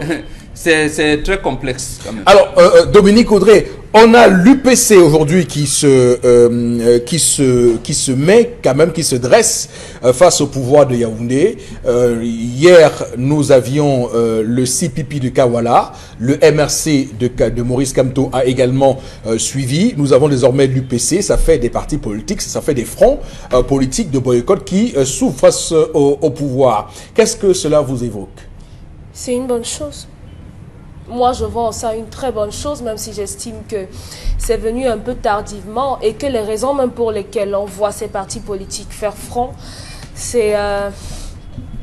ils auraient pu le faire pour d'autres raisons. Comme ailleurs, on voit des partis qui se lèvent par rapport à certaines causes. Mais bon, on dit, vaut mieux tard que jamais, c'est une bonne chose. Mais maintenant, si l'UPC réussit à faire abstraction des divergences qu'il y a au sein de leur parti, juste pour cette période-là, et peut-être reprendre plus tard, ce sera une bonne chose. Et ce sera également ouvrir une porte aux autres partis parce que si leurs revendications sont respectées, ça profitera à tout le monde. À tout le monde. Et j'en viens même à me poser la question, si on assiste à la démission, entre guillemets, de plusieurs partis, est-ce qu'on n'ira pas vers un report de ces élections-là? J'en sais trop rien. Oui, c'est une grande question, justement. Parce que si on enchaîne les partis qui se Désistent? Voilà, qui se désistent, merci. Oui. Certainement, un RDPC seul aux élections, je ne suis pas sûr qu'ils iraient. Bon, pour l'instant, on va rappeler que le PCRN reste en course. Ah, le SDF reste en course. L'UNDP, l'UDC, le PADEC et l'autre parti. Alors, Chalamel, sur ce nouvel élément dans le processus électoral actuel, avec l'UPC qui gonfle ses muscles, est-ce que pour vous, ça peut changer quelque chose? Ou vous pensez que, comme beaucoup de Camerounais, que l'UPC n'a plus le poids politique qu'il avait avant et que ce n'est qu'une action qui est vouée à n'avoir aucun résultat? Alors, il faut dire qu'à un moment donné, tous ont eu l'impression que l'UPC avait une relation incestueuse avec le gouvernement, dans la stricte mesure où il y a des libertés que se donnaient certains ministres de l'administration territoriale au sein des différents partis, parmi lesquels l'UPC. On a vu des militants dont l'âme était véritablement aguerrie, l'âme de guerrier, se retrouver avec des épées émoussées, s'endormir littéralement. On se serait attendu lors du dernier coup fumant de Tangandi, lorsqu'il a choisi des personnes qui devraient officier désormais dans le reconnaissait dans l'UPC. On s'est attendu véritablement qu'Abiba se lève, la présidente se lève pour dire, elle frappe du poing sur la table, elle a annoncé des mesures, elle a annoncé des plaintes, elle a annoncé, aujourd'hui on n'en sait pas trop grand chose, monsieur il faut possible. Et on se retrouve là avec une UPC qui se réveille parce que là on a boycotté, on a refusé, on a rejeté l'ensemble des listes en disant avec ces deux UPC, il faudrait bien choisir la bonne. Voilà une UPC qui se réveille en ce moment, qui veut véritablement taper, pas que l'âme était morte, non, l'âme était en état latent, l'âme immortelle, non pas le bonbon a toujours un état latent. Comment encadrer cette âme à véritablement se lever? Est-ce qu'il faut uniquement communiquer?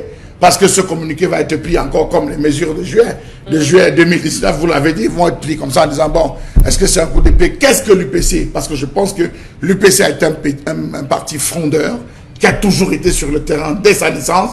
Pourquoi aujourd'hui il se relance? Cette lettre ne devrait-elle pas être accompagnée d'une somme d'action, monsieur Eric Fopoussi, pour dire, attention, nous sommes en train de nous réveiller comme il y a la renaissance du Cameroun, nous on n'est pas loin, on est en train de venir. Je pense, monsieur, il faut aussi que ça encore, ça laisse des questions. Ça laisse l'ensemble des Camerounais qui, bien qu'ayant abandonné l'UPC pour s'inscrire dans une autre logique, d'un nouveau parti, ont bien envie de revenir. Mais sont-ils prêts à réencadrer? Quelle est la politique qu'ils vont mettre sur pied pour réencadrer cette âme immortelle? L'âme immortelle ne meurt pas, monsieur Eric Fopoussi. Elle doit être entretenue. Et je crois qu'à l'heure actuelle, il faudrait revivifier cette âme pour qu'elle puisse se lever. Le communiqué qui a été donné n'était pas mauvais. C'est un très bon communiqué. C'est ce qu'elle dit. Bapor Lipod non plus n'a rien dit. C'est-à-dire que l'UPC a cela de particulier, que quand c'est calme, c'est là où elle est très dangereuse. Parce que moi je pose la question vraiment sans chercher de problème, hein, vraiment que les UPCistes qui nous regardent ne me tapent pas sur les doigts. Je pose la question vraiment de manière à ne pas chercher à polémiquer. Est-ce que cette UPC-là, qui est une âme immortelle, comme vous l'avez souligné, comme l'a rappelé M. Bachou, qui est cette âme immortelle du peuple camerounais, est-ce que cette UPC-là n'est pas en train de se réveiller pour de mauvaises raisons? Est-ce que cette UPC n'est pas en train de se réveiller parce que son partenaire, le RDPC, est en train de le mettre de côté? Voilà. Est-ce que c'est pas la bonne raison? C'est une bonne chose, c'est pas une mauvaise raison. Ça, au moins, ça les permettra, comme l'a dit Charles Hamel, de reprendre, parce que là, il y a l'UPC, l'attendant des fidèles qui dit Manidem, l'UPC Manidem, qui est encadré par les Moutoudou, les autres, qui estiment, qui traitent les autres avec raison d'ailleurs, comme l'UPC gouvernemental. Et si eux aussi, ils entrent dans la lutte... l'UPC pas gouvernemental, des traîtres. Non.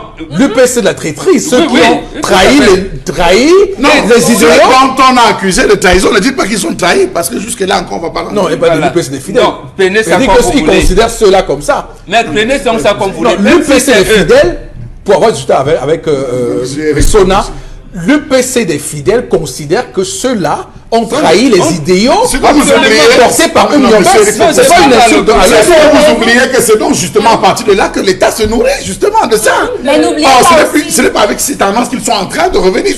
Ils parlent de l'âme immortelle de l'UPC.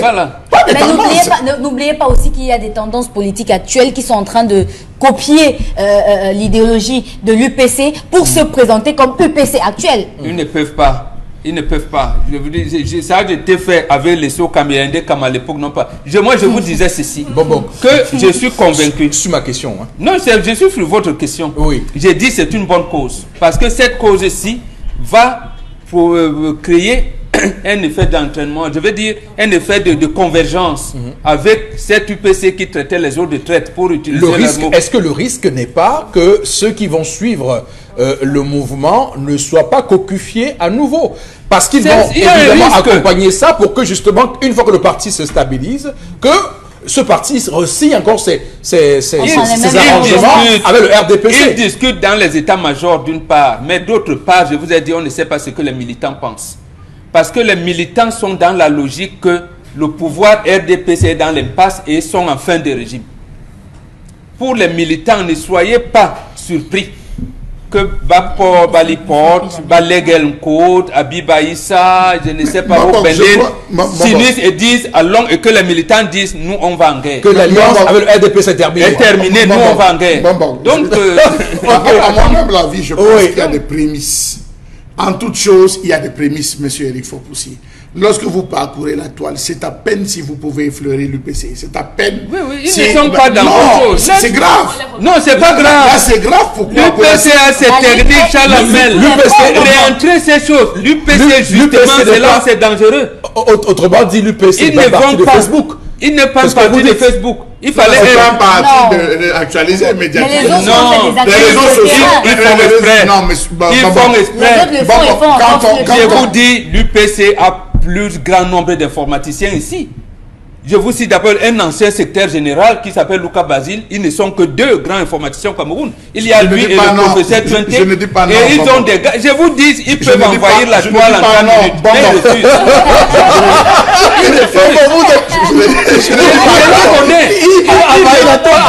Ils peuvent envahir cette toile en 30 minutes et vont investir tout le Cameroun. Ils refusent. Ça veut dire que c'est là où c'est mauvais.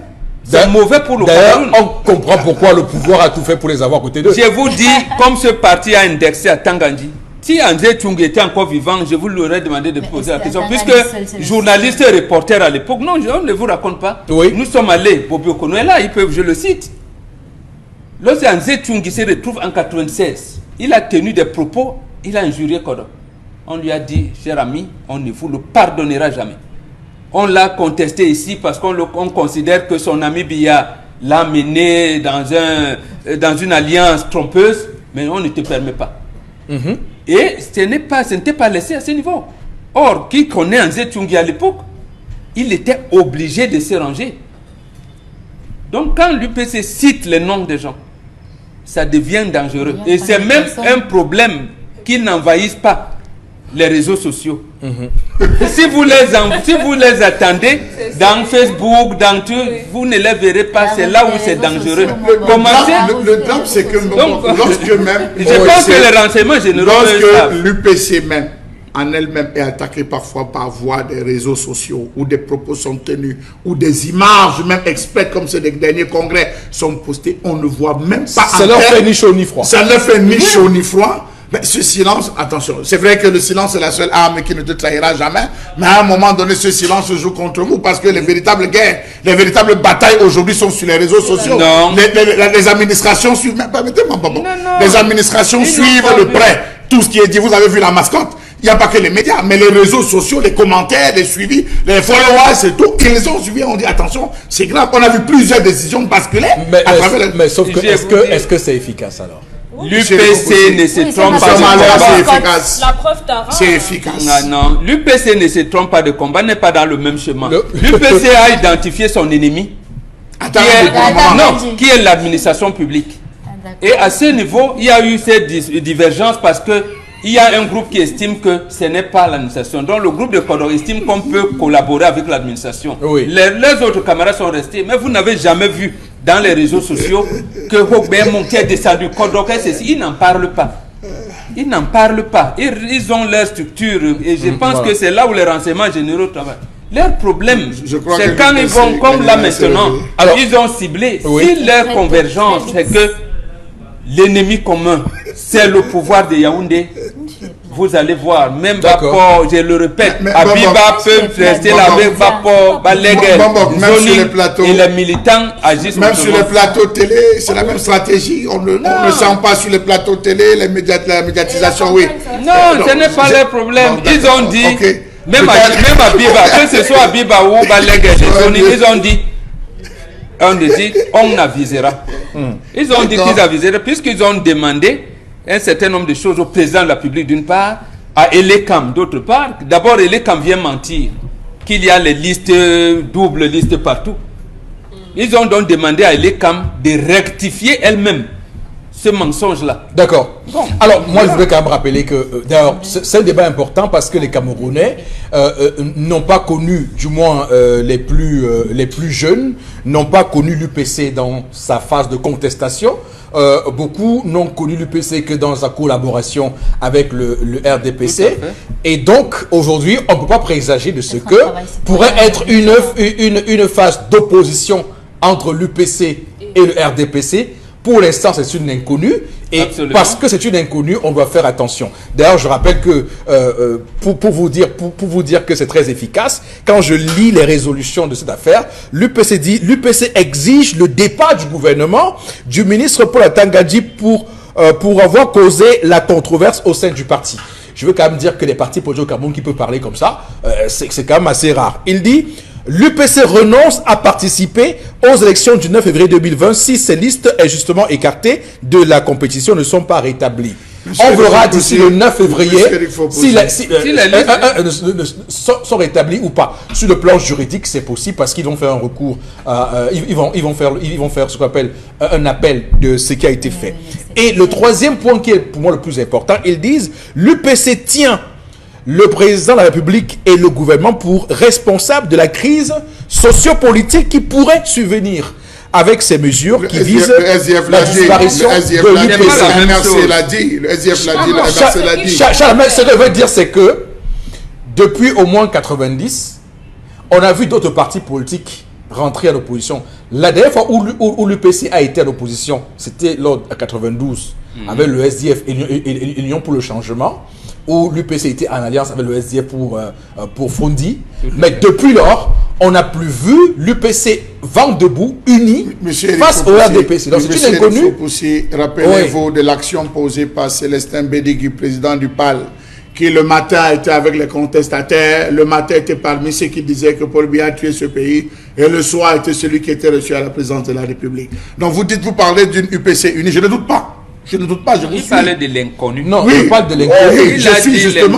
Je suis dans cet inconnu. Vous pensez que ceux d'en face ne préviennent pas l'ensemble des coups, ne sont pas habitués au coup d'avance, ils sont habitués au coup d'avance. Et je pense que parmi ceux qui étaient, j'ai bien peur que cet esprit, c'est pour ça qu'on dit qu'ils devraient désormais investir tous les lieux, comme ils ont eu l'habitude de le faire, tenir des grands discours.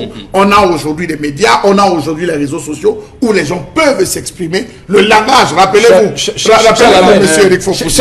En politique, moi, ma petite expérience en politique me fait dire que en politique, il faut faire plus attention à ce que vous ne voyez pas qu'à ce que vous voyez. Et On en l'a dit plus, pour lui dessus. si vous Voilà, allez, on l'a dit pour lui dessus. allez à Baden-Kop aujourd'hui, Charles Amel, c'est que vous ne savez pas. Emma Otoupé Indine W a fait 99% de voix à Baden-Kop en 92. Là où... À partir de 5 ans matin, on va reconnaître. Voilà, vous savez, vous commencez donc à donner des repères. Je vous donne L'UPC ne fonctionne pas par des réseaux sociaux, l'UPC fonctionne par des tracts. Pas des tracts. Donc, je vous rappelle, comment Emma Otou, à ce moment, peut battre Frundi dans des localités à l'ouest. C'est ça l'âme, et c'est ça, et c'est pour ça que moi je partage votre point de vue. Nous sommes dans l'inconnu. Oui. Il peut bien avoir, comme vous avez dit, une pirouette encore pour trahir les autres. On a quand même une stratégie. Mais non, on n'est pas. Oui, c'est déjà bien important de savoir. Non, on n'est pas dedans. Nous, on analyse les forces. Okay. Il peut aussi avoir, comme vous avez dit, une traîtrise que les autres qui ont collaboré et peut-être chercher à avoir un truc et rebondir. Ça aussi, on n'exclut pas. Cette traîtrise, Voilà. à l'heure où on, cette traîtrise, je n'en sais rien. Mais à l'heure où on parle, cette traîtrise n'est pas à l'ordre du jour. N'est pas à l'ordre du jour parce que les deux factions subissent le problème. Absolument. Ça veut dire qu'on a autant rejeté liste de Bapolipod que celle de Bag. Non, je parlais de l'UPC des fidèles. Hein. Voilà. Je veux dire, elle peut entrer dans la mouvance et être encore trahie, c'est possible. Mais j'ai dit, méfiez-vous des militants de base de l'UPC. Parce qu'à un moment donné, elles peuvent refuser d'obéir aux injonctions de la hiérarchie. D'accord. En tout cas, on imagine mal des élections au Cameroun sans l'UPC. Hein, vraiment, on imagine très mal. On va tout de suite, Karine Sontia, poursuivre. On va c'est pas ce qu'on a dit. Je veux dire, pour l'instant... On les imagine mal, mais puisque c'est ce qu'ils veulent. Ce qu'ils veulent, c'est que actuellement ils demandent qu'on remette leur liste, qu'on réhabilite leur liste. Donc il n'est pas exclu que d'ici au 9 février, que ces listes-là soient réhabilitées parce que, comme je l'ai dit, il y a une ouverture qui est l'appel qu'ils peuvent faire des décisions du tribunal administratif. C'est qu'il n'y a pas d'impasse. Ils ne sont pas bêtes, ils ne sont pas fous. Ils ont dit qu'ils vont, dès ce jour, faire appel des rejets qui ont été faits par le tribunal administratif. Donc on va attendre de voir comment tout cela va se gérer avant de voir si le gouvernement prend au sérieux ou non cette menace qu'ils ont proférée. C'est tout ce qu'on dit. Voilà. Absolument. Ok, on va, Karine, poursuivre, je vous en prie. Oui, on parle cette fois-ci de la Côte d'Ivoire, Oui. M. Fopossi, et on s'intéresse à Guillaume Soro qui est accusé de tentative d'atteinte à l'autorité de l'État et à l'intégrité du territoire national, détournement de deniers publics et de blanchiment de capitaux. Alors, vous savez que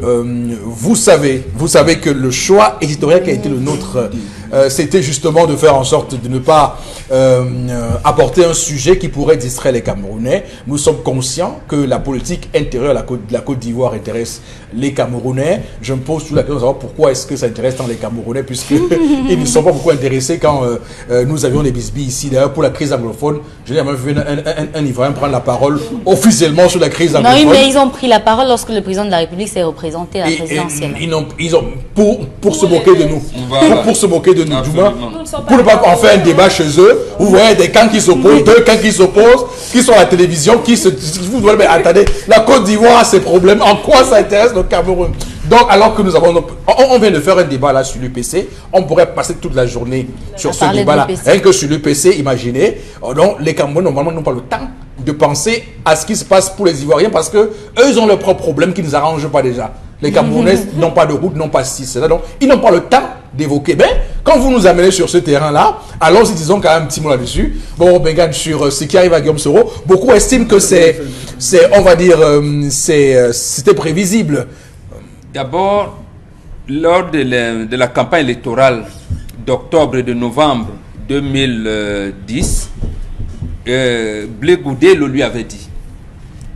Moi, il n'était pas en face à face, mais il avait dit au cours d'un meeting à Wupougon, en interpellant, lui disant, Monsieur Soro Guillaume, il ne l'a jamais appelé Premier ministre ou quoi que ce soit, Monsieur Soro, ce qui va t'arriver, parce qu'il l'avait tutoyé, c'est que on va te lâcher, on va t'utiliser comme on l'a fait pour Fodé Sanko, pour Samuel Ndo et pour l'autre rebelle libérien qui était président qu'on a arrêté là. Charles Taylor. Charles Taylor. Oui. Et on va te lâcher. Et Gbagbo a réitéré en disant, dans le meilleur des cas, tu vas mourir à l'exil, dans l'exil. Voilà ce qui est dit à Guillaume Soro en octobre-novembre 2010. On est là 9 ans, jour pour jour après. Vous voyez, on est arrivé à ces situations. Donc, c'est connu. Guillaume Soro, on l'a dit également, c'était un agent. Est-ce que Guillaume Soro lui-même s'y attendait? Parce que lorsqu'on vous relate le film des événements, il a pris son avion pour Abidjan. Il lui a été autorisé de descendre d'atterrir à Abidjan, mais il a dû, on l'a arrivé, donc lorsqu'il a pris qu'un mandat d'arrêt devait être signé, puisque un monsieur comme Soro on peut l'appeler rapidement, même si c'est pas officiel, on peut dire que bon, écoute, il a la chance d'avoir été président, d'avoir été Premier ministre, et il a quand même occupé des fonctions en Côte d'Ivoire. Donc sûrement quelqu'un lui a dit, mon cher ami, on prépare quelque chose pour toi, donc il faut fuir. Donc il est allé au Ghana. Le Ghana l'a rejeté, il a pris les membres, il est retourné en Espagne. C'est que les réseaux, l'information que j'ai, elle n'est pas confirmée, mais c'est des sources crédibles. Oui. Il a dit que les réseaux de M. Soro ont approché les réseaux du président Macron, qui y est, qui lui ont assuré de venir. Et que son problème allait être discuté. Puisque les deux présidents sont là, et français et ivoiriens, pour des décisions. C'est pour ça qu'il a pris l'avion pour venir. Et chemin faisant, qu'on lui apprend que, cher ami, le président Ouattara a dit que ce problème ne sera pas discuté et que comme l'affaire est inscrite en justice, on va laisser la justice faire son travail. Donc il était déjà dans les airs, il ne pouvait pas faire le matériel. Il savait ce qu'on l'accuse. C'est extrêmement grave. Mais atteinte à la sûreté de l'État. Tout un procureur est allé aux 20h de la RT, la chaîne de télévision, pour en parler. On le lui avait dit. Oui. Chaque fois qu'il y avait, après quand Ouattara a pris le pouvoir, en avril 2011, il avait un camp et il menaçait toujours.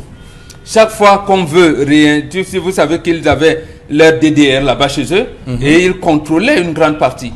Et chaque fois qu'il y avait remous au sein de l'armée, c'est lui qui venait soit calmer, soit dire, et il les utilisait quelquefois pour dire je peux. Remobiliser les forces voilà, je peux. Oui. Mais pour le président Ouattara, avec les hommes de cet âge-là, on dit souvent il plie son petit doigt. À un moment, il plie son petit doigt. Et ils engagent donc exprès pour tester Soro en disant vous êtes président à l'Assemblée nationale, mais il y a un Ahmed Bakayoko qu'on peut monter, on veut monter. Parce que sachant le comportement de Soro, il ne peut pas rester tranquille. Il va toujours faire. Et là aussi, il a fait des gestes. On a plié le petit doigt. Donc voilà comment il a été... Notamment sa rencontre très médiatisée avec Blé Goudé tout récemment. Voilà, et il savait donc ça. Et c'est également qu'il est impliqué dans ce qui s'est passé au Burkina Faso. Et qu'il a eu la vie sauve là-bas. Je veux dire que la procédure judiciaire n'a pas continué grâce à l'intervention du président Ouattara. Ça aussi, on a plié le petit doigt. Donc, ayant regroupé tout ça, il a dit... Donc, il est victime de son ambition. Absolument. Il s'est donc dit, maintenant, la seule personne qui peut me sauver, c'est mon premier mentor, le président Gbagbo. Donc, il faut que je commence à prendre langue avec son camp.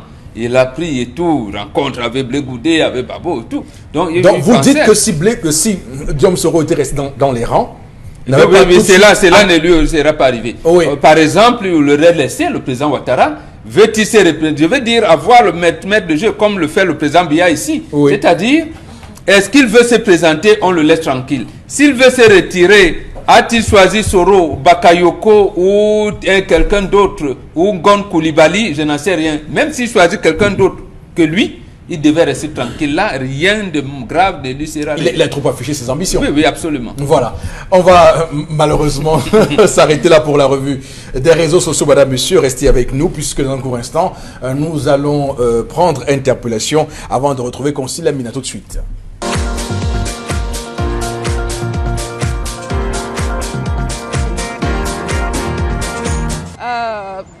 des idées nouvelles pour le développement de notre pays, je pense qu'il y en a plusieurs. Je noterai d'abord d'entrée de jeu le système éducatif. Il faudrait qu'on ait beaucoup plus d'établissements, que l'État fasse un effort. L'établissement scolaire, parce qu'on assiste de plus en plus dans nos salles de classe à des effectifs pléthoriques et c'est pas du tout beau à voir, c'est pas intéressant du tout. Il faudrait également qu'on ait de plus en plus des infrastructures. Je parle des routes, on n'en a pas au pays. Nos routes sont complètement détruites et ça devient difficile. On dit là où la route passe, le développement suit. Malheureusement, les routes, nous n'en avons pas.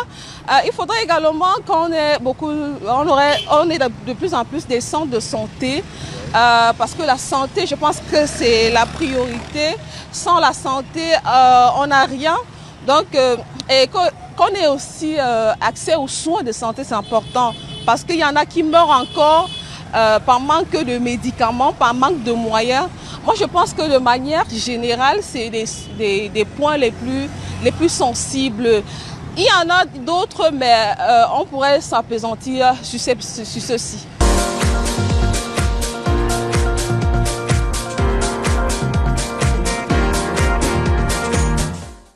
Bon, réaction? Je suis à peu près d'accord avec lui sur le déroulé, mais sauf que chez nous en Afrique, on prêche par l'exemple. Vous ne pouvez pas venir donner une telle orientation éducative et vous avez les mèches que vous avez sur la tête. Ça, c'est un problème d'éducation alors. Ça veut dire que pourquoi n'est-elle pas venue avec les cheveux naturels qu'on connaît?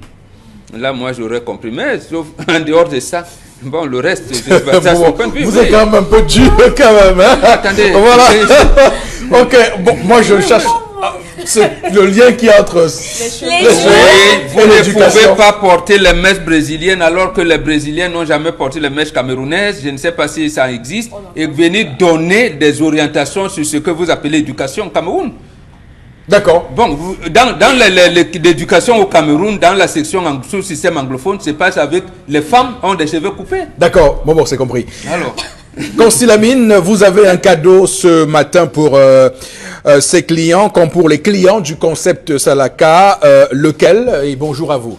Alors, bonjour Eric, bonjour à tous les clients du concept Salaka et bonjour à tous les partenaires de ce concept de vente en direct à la radio et télévision Equinox. Alors, ce 24 décembre 2019, c'est bel et bien le réveillon de Noël et le concept Salaka veut permettre à ses clients, principalement à ceux-là qui vont commander aujourd'hui, pendant que je suis en train de parler, à savoir bien entendu le correcteur de posture que voici. Cet accessoire qui vous permettra de pouvoir célébrer Noël sans douleur. Cet accessoire qui vous permettra de pouvoir célébrer la nouvelle année sans douleur au niveau des épaules ou alors au niveau du dos. C'est bel et bien le correcteur de posture. Alors tous ceux qui vont le commander et qui résident dans la ville de Douala ou alors qui seront de passage à Douala pour aujourd'hui vont recevoir gratuitement 2 pots, je dis bien 2 pots, c'est-à-dire 2 boissons auprès de l'un des partenaires du concept Salaka. C'est bien sûr du côté de Bonamoussali, c'est la discothèque Folie Douce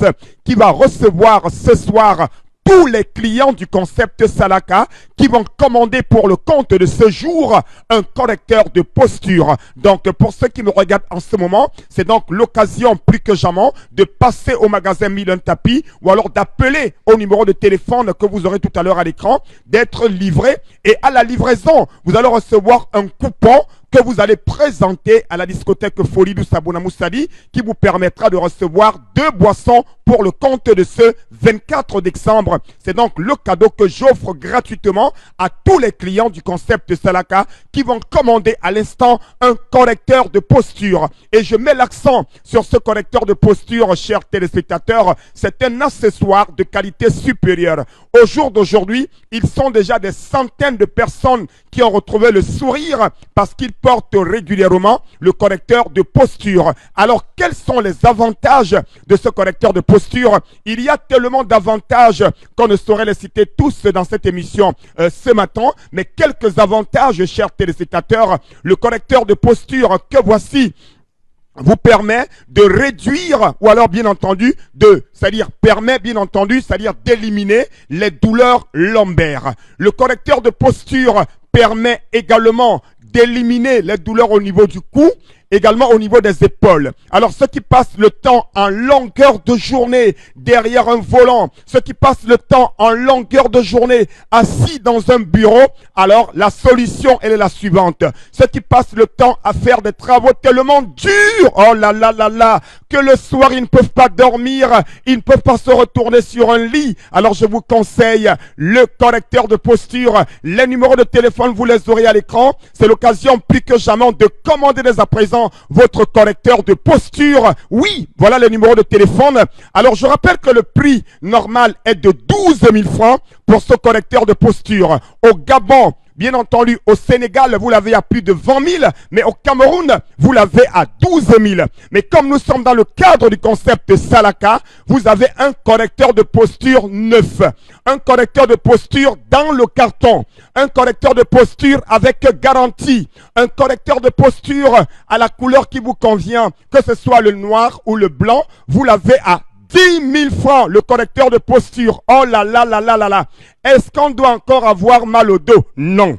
Est-ce qu'on doit encore avoir mal aux épaules? Non. Est-ce qu'on doit encore avoir mal au cou? Non. Voici la solution, le correcteur de posture. Appelez le concept Salaka. Commandez-le dès à présent. Ceux qui n'ont pas le temps de venir au magasin Milan Tapi, appelez, on viendra vous livrer. Quel que soit le lieu, quelle que soit la ville, quel que soit le pays, vous serez livré. Et n'oubliez surtout pas que tous ceux qui vont commander aujourd'hui, jusqu'à 18h30, vont recevoir un coupon qui leur permettra d'aller prendre 2 boissons de leur choix du côté de Bonamoussadi auprès de notre partenaire, la discothèque Folie Douce, pour un réveillon en couleur. Donc n'hésitez surtout pas, c'est gratuit et je rappelle que la livraison pour aujourd'hui, on ne paye pas la livraison aujourd'hui le 24 décembre. Tous les clients ne payeront pas la livraison pour le compte de ce jour. Merci infiniment, mon très cher Constilamine. On va tout de suite lire quelques messages avec vous, Karine. On va lire quelques messages sur la page Facebook de l'émission.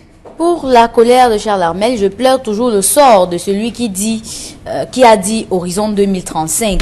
J'ai fait comptabilité et la dette en soi n'est pas mauvaise. C'est un passif qui se fait des contreparties dans l'actif. Un principe aussi simple, mais que chez nous, je me demande si les soi-disant érudits du ministère des Finances l'ont compris.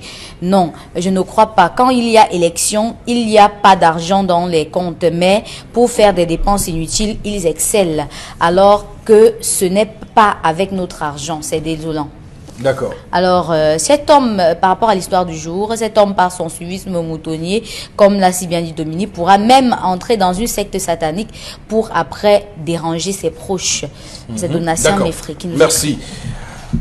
Constilamine, on va revenir à vous. Allez-y rapidement. Alors, on s'installe encore pour le compte de cette grande vente promotionnelle.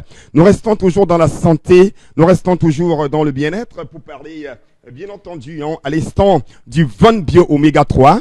Et je rappelle que même les clients, ceux qui vont commander le Von Bio, vont également bénéficier des mêmes avantages, du même cadeau que les clients du correcteur de posture. Parce que c'est le 24 décembre, c'est un réveillon en couleur au concept Salaka. Et aujourd'hui, la livraison, elle est gratuite. Que vous soyez à Yaoundé, que vous soyez à Bafoussam, en Gueule-Mondouka, retenez que la livraison, elle est gratuite pour le compte de ce 24 décembre. Donc, c'est l'occasion plus que jamais de commander un maximum de Von Bio Oméga 3 ou alors de commander un maximum de Von Bio Lotion. Je rappelle que la livraison, elle est gratuite. Alors, parlons donc des avantages pour le compte de ce complément alimentaire. Ce complément alimentaire que voici permet de réduire les complications du diabète. Le Von Bio Oméga 3 permet également de réguler le taux de cholestérol dans le sang. Il permet également de réduire naturellement la pression artérielle. Le Von Bio Oméga 3 permet également de nous prévenir contre les AVC. Donc, ceux-là qui ont déjà été victimes d'un AVC, alors je vous conseille également le Von Bio Oméga 3 que voici. Vous l'avez donc au concept Salaka au prix de 5 500 francs. C'est le prix du concept Salaka. À côté, bien sûr, du Von Bio Oméga 3, vous avez également Von Bio Lotion. un lait de toilette pour diabétiques, un lait de toilette qui permet d'embellir, de protéger et de sécuriser la peau des diabétiques. Vous l'avez à 6 000 francs, votre lait de toilette pour diabétiques. Alors, parlons donc du point de vente. Je rappelle que le Von Bio Oméga 3 se vend du côté du magasin 1001 Tapis, en face le Palais d'Ika. Et ceux qui n'ont pas le temps de venir au magasin 1001 Tapis peuvent appeler dès à présent le concept Salaka et bénéficier d'une livraison gratuite uniquement pour ce 24 décembre. Oui, vous savez d'habitude la livraison, vous payez rien que le transport, mais uniquement pour ce 24 décembre, vous ne payerez rien pour les frais de livraison. C'est le cadeau qu'offre le concept Salaka en plus de ce cadeau que nous donnons à tous nos clients pour ce 24 décembre, que ce soit le correcteur de posture, que ce soit la pommade contre les hémorroïdes, que ce soit le Von Bio Oméga 3, tous ceux qui vont commander, que vous soyez 100, que vous soyez 200, vous êtes à Douala, vous allez recevoir un coupon qui vous permettra d'aller prendre 2 boissons du côté de la discothèque Folie Douce. C'est le partenaire majeur du concept Salaka. Alors parlons des modalités de livraison. Il suffit tout simplement de nous appeler à nos numéros de téléphone et de commander votre Von Bio Oméga 3 au prix de 5 500 francs. Ça réduit les complications du diabète. Ça permet de réduire la tension. Ça permet également de favoriser la guérison des inflammations. Le Von Bio Oméga 3 permet également, bien entendu, chers téléspectateurs, de nous prévenir contre les AVC, contre l'Alzheimer, cette maladie liée au vieillissement. Le Von Bio Oméga 3 a plusieurs avantages. Et à côté du Von Bio Oméga 3, on a également d'autres Von Bio, tels que le Von Bio Lotion, le Von Bio Libido, le Von Bio Gastro, le Von Bio Cardio, le Von Bio Détox. Et tous ces Von Bio sont vendus par le concept Salaka. Et n'oubliez surtout pas, chers téléspectateurs, il y a encore et toujours la pommade contre les hémorroïdes. Oui, vous en souffrez, vous connaissez quelqu'un qui en souffre, alors appelez le concept Salaka, venez au magasin 1001 Tapis et achetez votre pommade contre les hémorroïdes. Et je ne saurais partir sans souhaiter un joyeux Noël à tout le personnel d'Equinox, un joyeux Noël à tous les partenaires du concept Salaka, un joyeux Noël à tous les clients du concept Salaka. Et à ces clients, je leur dis merci beaucoup et joyeux Noël à monsieur Eric Wambe et madame Wambe. Merci infiniment, Consil Lamine, merci. Madame, monsieur, on va clairement s'arrêter là pour ce matin. On vous souhaite de joyeuses fêtes de Noël. Ce sera demain. On vous retrouve, ce sera jeudi prochain, le 26 décembre. Passez une belle journée demain du 25 décembre. Surtout que Dieu bénisse le Cameroun.